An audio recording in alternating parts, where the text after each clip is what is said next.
la mujer que creó un emperador, y el hijo que la ahogó en el mar para destruirla. ¿Hasta dónde llega la ambición cuando el trono se tiñe de sangre materna? En una noche sin luna en el año 59 después de Cristo, cuando las aguas de la bahía de Baya yacían oscuras y silenciosas bajo un cielo que parecía tragarse todo sonido, un lujoso barco romano se alejó lentamente de la costa llevando a una de las mujeres más poderosas y temidas de todo el imperio, una mujer cuya ambición había remodelado el destino de Roma misma y cuya influencia había llegado una vez más profundo al palacio imperial que incluso el emperador que ahora lo gobernaba. Dentro de esa embarcación, rodeada de sirvientes y guardias que creían estar escoltando a su señora sana y salva casa, se encontraba Agripina la menor, la madre del emperador reinante, la mujer que había pasado años manipulando alianzas, eliminando rivales y doblegando la maquinaria de la política romana hasta que la corona del mayor imperio de la tierra descansaba firmemente sobre la cabeza de su hijo. Sin embargo, lo que nadie a bordo sabía era que cada tablón bajo sus pies había sido cuidadosamente preparado para la destrucción, cada junta debilitada por diseño, y cada momento del viaje calculado por la misma persona que le debía su trono, su poder y su vida a la mujer que navegaba sin saberlo hacia su muerte. Porque en algún lugar a lo largo de la oscura costa, oculto en las sombras de las villas imperiales donde las antorchas parpadeaban contra columnas de mármol, estaba el propio emperador, Nerón, observando cómo las luces distantes del barco desaparecían en el horizonte negro mientras esperaba saber si el mar lograría el asesinato que no se había atrevido a cometer con sus propias manos. Si el plan tenía éxito, Roma despertaría con la trágica noticia de que la madre del emperador había perecido en un terrible accidente en el mar, el imperio llorando a una noble dama cuyo destino había sido sellado por la impredecible crueldad de la naturaleza.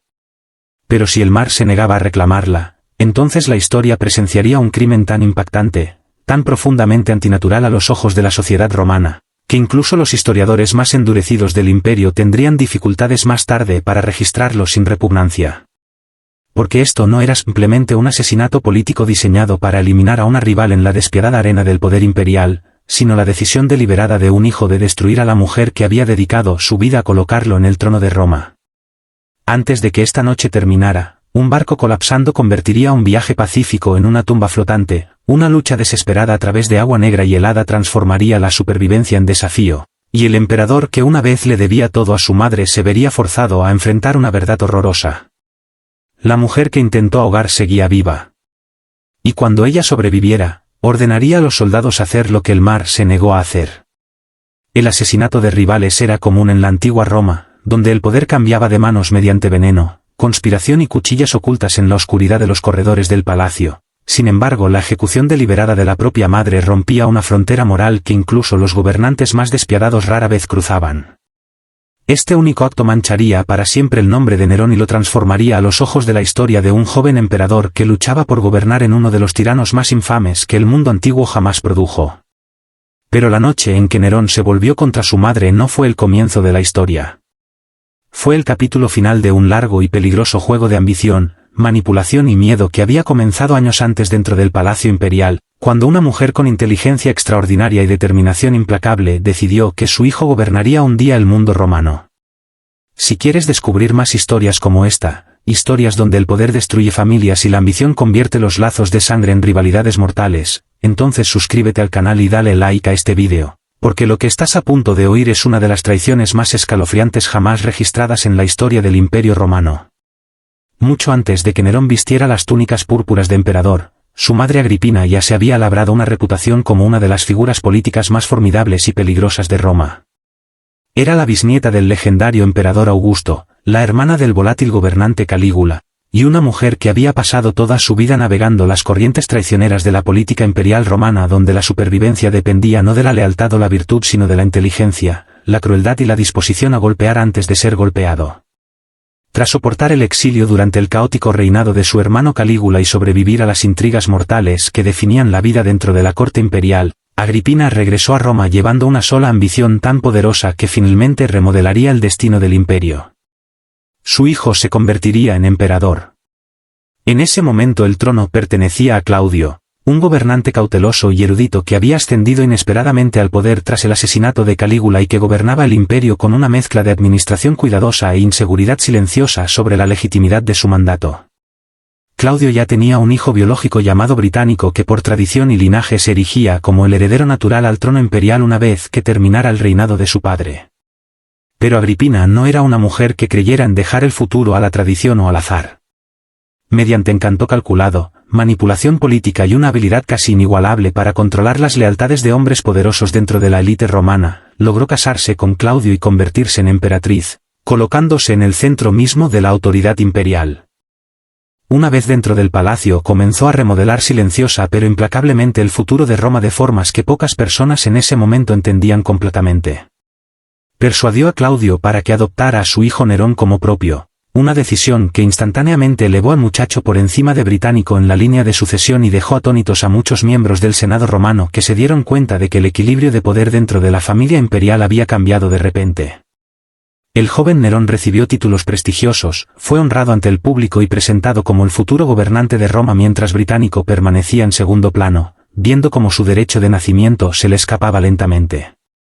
Muchos historiadores creyeron más tarde que Claudio confió en Agripina mucho más de lo que debería, cegado quizás por afecto o conveniencia política mientras la ambiciosa emperatriz apretaba su influencia sobre cada rincón del palacio. Luego, en el año 54 después de Cristo, cuando Claudio murió repentinamente tras comer una comida que algunos escritores antiguos sospechaban había sido envenenada, el plan cuidadosamente construido que Agripina había pasado años edificando alcanzó finalmente su clímax. Antes de que Roma pudiera procesar completamente la muerte de su emperador, el Nerón de 17 años fue proclamado gobernante del Imperio Romano. Agripina había logrado lo imposible. Su hijo ahora controlaba el estado más poderoso del mundo antiguo. Al principio el nuevo reinado parecía prometedor, ya que Nerón parecía juvenil, generoso y ansioso por gobernar con sabiduría mientras se apoyaba en asesores experimentados que ayudaban a guiar sus primeras decisiones. Sin embargo, tras bambalinas otra realidad tomaba forma dentro del palacio. Agripina no pretendía entregar el poder simplemente porque su hijo ahora se sentara en el trono que ella le había asegurado. Se acuñaron monedas mostrando ambos rostros, un símbolo extraordinario que sugería que el Imperio Romano estaba siendo gobernado por dos figuras en lugar de una. Los diplomáticos extranjeros a menudo se encontraban hablando no solo con el emperador sino también con su madre, quien se sentaba a su lado con la calma confianza de alguien que entendía exactamente cuánto poder poseía. Asistía a reuniones, aconsejaba políticas y a veces escuchaba desde detrás de cortinas mientras Nerón discutía asuntos de Estado con senadores y generales, asegurándose de que nada importante ocurriera sin su conocimiento. Por un tiempo pareció como si Roma hubiera entrado en una era inusual donde el poder imperial se compartía entre un joven emperador y la formidable mujer que lo había creado. Pero cuanto más duraba este arreglo, más Nerón comenzaba a sentir el peso de la sombra de su madre presionando sobre él. Era el emperador de Roma, sin embargo todos sabían quién lo había colocado allí. Cada decisión que tomaba parecía llevar la huella invisible de la influencia de Agripina. Y a medida que Nerón crecía y se volvía más decidido a gobernar de forma independiente, el vínculo entre madre e hijo comenzó a transformarse en algo mucho más peligroso. Porque la mujer que una vez había sido su mayor aliada se estaba convirtiendo lentamente en la mayor amenaza para su poder. A medida que pasaban los meses tras el ascenso de Nerón al poder, el frágil equilibrio que una vez permitió a madre e hijo compartir influencia dentro del palacio comenzó lentamente a colapsar bajo la inmensa presión de la ambición, el orgullo y la creciente comprensión de que el Imperio Romano no podía ser gobernado por dos personas que ambos creían merecer autoridad absoluta.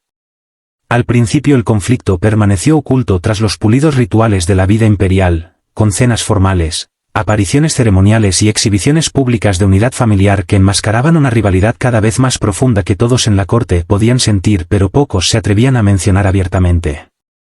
Nerón ya no era el nervioso adolescente que había dependido completamente de la guía de su madre y asesores, porque a medida que pasaban los años comenzó a verse no como la creación de Agripina sino como el gobernante legítimo de Roma cuya autoridad no debía ser cuestionada por nadie, ni siquiera por la mujer que había orquestado su ascenso al trono. Agripina, sin embargo, no compartía esta nueva comprensión de su relación, y continuó comportándose como si el imperio que había ayudado a construir aún le perteneciera en parte, ofreciendo instrucciones, interviniendo en asuntos políticos y recordando a quienes la rodeaban que sin su inteligencia y determinación Nerón nunca se habría convertido en emperador. La tensión entre ellos se agudizó cuando Nerón comenzó a rodearse de nuevos compañeros que alentaban su independencia y le aconsejaban en voz baja que el imperio nunca le pertenecería verdaderamente mientras su madre siguiera siendo una presencia tan poderosa. En el fondo, entre esas influencias estaba una mujer cuya llegada a la corte encendería una cadena de eventos que empujaría el conflicto entre madre e hijo hacia una conclusión mortal. Su nombre era Popea Sabina, una noble conocida por su belleza, inteligencia y notable habilidad para influir en los hombres que caían bajo su hechizo. Popea se convirtió rápidamente en una de las confidentes más cercanas de Nerón y eventualmente en su amante, y según varios historiadores antiguos comenzó a alentarlo a liberarse del control asfixiante de su madre, advirtiéndole que Agripina nunca cedería voluntariamente el poder por el que tanto había luchado. Agripina reconoció la amenaza inmediatamente, porque entendía el papel peligroso que una mujer favorita podía jugar en la política de una corte imperial donde la influencia a menudo se ejercía a través de relaciones personales en lugar de títulos oficiales. La rivalidad entre Agripina y Popea convirtió el palacio en un campo de batalla silencioso de manipulación, sospecha y acusaciones susurradas, con cada mujer intentando asegurar su posición junto al emperador mientras socavaba la autoridad de la otra. Durante este mismo periodo otro evento sacudió a la familia imperial y eliminó el último obstáculo que podría haber contenido a Nerón de actuar contra su madre. El joven británico, el hijo biológico de Claudio y el muchacho que muchos romanos aún creían que debería haber heredado el trono, murió repentinamente durante un banquete en el palacio imperial. Los testigos describieron cómo Británico colapsó frente a los invitados reunidos tras beber de una copa de vino, su cuerpo convulsionando violentamente antes de morir a plena vista de la corte imperial. La explicación oficial culpó la muerte a epilepsia, sin embargo pocas personas en Roma creyeron tal historia conveniente, y los rumores se extendieron rápidamente de que el joven emperador había ordenado el envenenamiento de su único rival legítimo por el trono. Ya fuera que Agripina estuviera involucrada en esos rumores o no, Nerón pronto se convenció de que su madre podría usar la muerte de Británico como arma contra él, revelando secretos o reuniendo enemigos políticos que aún recordaban que ella había apoyado una vez la reclamación del muchacho al poder cuando le convenía a sus ambiciones. Desde ese momento Nerón comenzó a ver a su madre no simplemente como una influencia inconveniente sino como una amenaza viva para su supervivencia. Gradualmente él le quitó privilegios, despidió a sus aliados y la obligó a mudarse lejos del palacio imperial a una residencia donde su capacidad para interferir en asuntos políticos se redujo enormemente. Sin embargo, incluso a distancia la presencia de Agripina continuó atormentando los pensamientos del emperador, porque ella poseía algo más peligroso que soldados u oficinas políticas. Poseía conocimiento. Sabía cómo Nerón se había convertido en emperador, conocía las alianzas forjadas en secreto, y conocía las frágiles bases sobre las que se había construido su autoridad. Si alguna vez elegía exponer esas verdades públicamente, las consecuencias podrían ser catastróficas para un gobernante que aún dependía de la lealtad del Senado, el ejército y el pueblo de Roma. Para el año 59 después de Cristo Nerón había llegado a una conclusión aterradora que definiría para siempre su reputación en las páginas de la historia. Mientras Agripina viviera, nunca estaría verdaderamente seguro en el trono. Y así el emperador comenzó a planear un crimen que incluso en una ciudad acostumbrada a conspiraciones y asesinatos sería recordado como una de las traiciones más impactantes jamás cometidas por un gobernante. En lugar de enviar soldados a arrestar o ejecutar directamente a su madre, una decisión que ciertamente provocaría indignación entre la élite romana, Nerón eligió un método que disfrazaría el asesinato como un trágico accidente. El plan era elaborado, casi teatral en su complejidad, reflejando el deseo del emperador de eliminar a su madre mientras mantenía la apariencia de inocencia. Invitó a Agripina a visitarlo en el lujoso resort costero de Baiae, un lugar famoso por su clima cálido, elegantes villas y aguas pacíficas donde los ciudadanos más poderosos de Roma a menudo viajaban para relajarse lejos de las tensiones políticas de la capital. Durante su estancia Nerón la trató con calidez y afecto, organizando banquetes, compartiendo conversaciones y dando toda la apariencia de que la amargura entre ellos finalmente había comenzado a desvanecerse. Agripina, que había pasado su vida navegando engaños e intrigas, quizás sospechó que algo andaba mal, sin embargo la cuidadosa actuación del emperador la convenció de que tal vez la reconciliación era posible tras años de creciente hostilidad.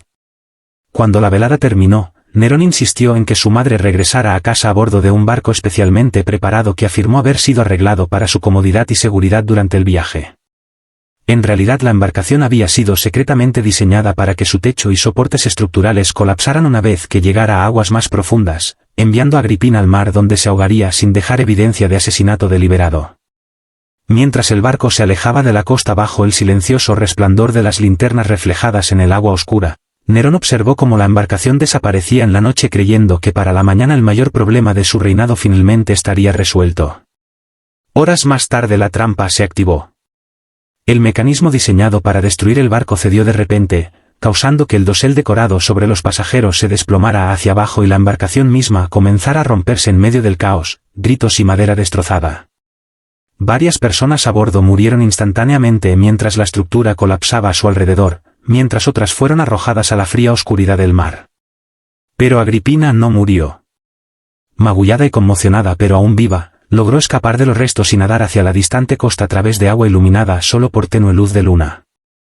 Para cuando llegó a tierra y fue llevada a salvo por pescadores locales, entendió exactamente qué había sucedido y quién había arreglado el desastre que casi le quitó la vida. Su hijo había intentado matarla. Y había fallado. Cuando la noticia llegó a Nerón de que Agripina había sobrevivido al naufragio y se estaba recuperando en su villa, el emperador cayó supuestamente en un estado de pánico tan intenso que todo el palacio se sumió en confusión. El accidente cuidadosamente planeado no solo había fallado en eliminar a su madre, sino que también había creado una situación mucho más peligrosa en la que ella ahora poseía prueba innegable de que el emperador había intentado asesinarla. Por un breve momento Nerón consideró si aún podría salvar la situación fingiendo que el desastre había sido genuino, pero rápidamente se dio cuenta de que Agripina era demasiado inteligente para permanecer callada sobre una traición tan obvia. Si hablaba públicamente sobre lo sucedido, el escándalo podría destruirlo. Enfrentado a esta posibilidad aterradora, Nerón abandonó los elaborados disfraces y métodos sutiles que habían caracterizado su plan original. Terminaría la amenaza directamente. Tarde esa noche el emperador despachó un grupo de soldados a la villa de Agripina con instrucciones claras de terminar lo que el mar había fallado en lograr. Según el antiguo historiador Tácito, cuando los soldados entraron en la habitación donde Agripina descansaba, ella entendió inmediatamente por qué habían venido. No hubo juicio, no hubo acusación formal, ni intento final de reconciliación entre madre e hijo. En cambio, la mujer que una vez controló el destino del Imperio Romano enfrentó supuestamente a sus asesinos con una calma desafiante que asombró a los presentes. Una versión describe cómo expuso su cuerpo y les dijo a los soldados que golpearan primero su vientre, declarando que era la parte de ella que había dado luz al monstruo que ahora buscaba su muerte. Momentos después Agripina la menor fue asesinada dentro de su propia casa por hombres que actuaban bajo órdenes del emperador que ella había creado. Cuando Nerón recibió la confirmación de que su madre estaba muerta, el imperio anunció oficialmente que ella había estado involucrada en una conspiración contra el emperador y se había quitado la vida tras descubrirse el complot. Pocas personas creyeron la historia. Incluso en una ciudad acostumbrada a la violencia y la traición política, el asesinato de una madre por su propio hijo conmocionó a la sociedad romana y oscureció permanentemente la reputación de Nerón entre los historiadores que más tarde registraron el evento con una mezcla de horror y fascinación. El emperador que una vez pareció un prometedor joven gobernante ahora era recordado como el hombre que ordenó la muerte de la mujer que había sacrificado todo para hacerlo emperador. Desde ese momento el reinado de Nerón se deslizaría aún más hacia la crueldad, la paranoia y el exceso, culminando eventualmente en rebeliones, ejecuciones y el dramático colapso de su gobierno solo unos años después. La noche en que se volvió contra Agripina no solo eliminó a una poderosa rival de la corte imperial. Reveló al mundo las profundidades aterradoras de la ambición de Nerón y hasta qué punto el poder absoluto podía corromper incluso las relaciones humanas más íntimas. Si quieres descubrir más momentos oscuros del mundo antiguo donde el poder, la traición y la ambición remodelaron la historia de formas inolvidables, suscríbete al canal y dale like a este vídeo, porque la historia de Nerón nos recuerda que a veces el mayor peligro para un imperio no viene de enemigos extranjeros sino de las personas sentadas más cerca del trono.